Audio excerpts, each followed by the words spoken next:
बिस्मिल्लाहिर्रहमानिर्रहीम ला इलाहा इल्लल्लाह मुहम्मद रसूलुल्लाह। अस्सलामु अलैकुम दोस्तों, सुनाओ की हाल चाल है? ठीक है। साढ़े कोई वाशिंग मशीन इसका ना है मशीन जड़ी है ना, बिजली आ गई इसकी ते चल नहीं रही, एरर कोई दे दी। उन्हें प्ले करते हैं।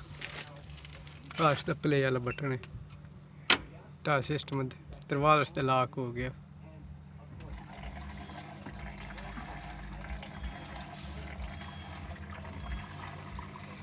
हाँ चल रही है, थोड़ी देर बाद रुक जाती है।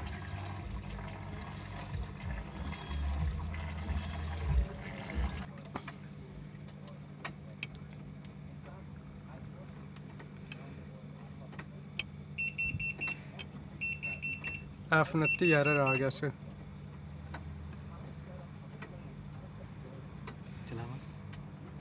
दूसरे जो ना पानी का जो पिछे पानी है ना, उसकी कोई ब्लॉकिंग है, वो चेक करते हैं। पिछे टूटी खोलते हैं, खोल के फिल्टर इससे साफ करते हैं।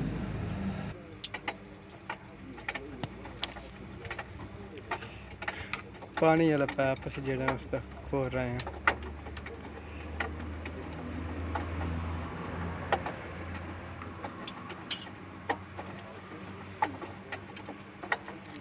रस्ते में कचरा आ जाए।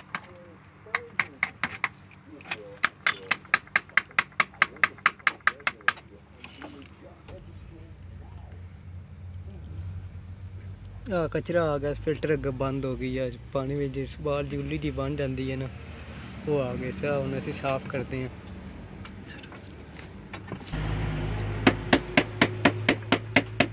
साफ हो गया, हम असी टूटी अगर ला दें।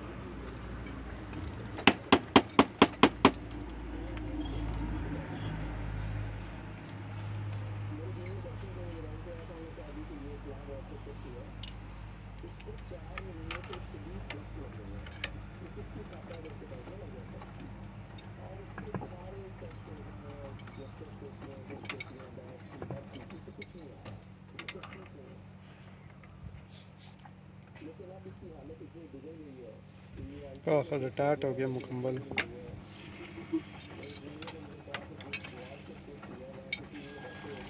पानी वाला वाल अस खोल दिता।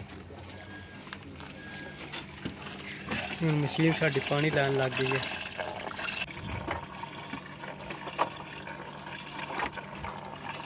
लैन लग गई है, एरर जड़ा खत्म हो गया इसका।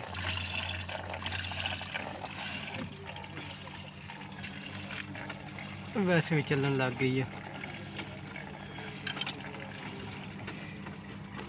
f29 जो इसका एरर है पानी वाला, पानी टूटी बंद हो जाए, पिछे फिल्टर च ब्लॉकिंग हो जाए, पानी वाला जितों अंदर लेंदी है वो खराब हो जाए बाल जहा, तो फिर f29 जो एरर आ जाता इसका प्ले वाला बटन।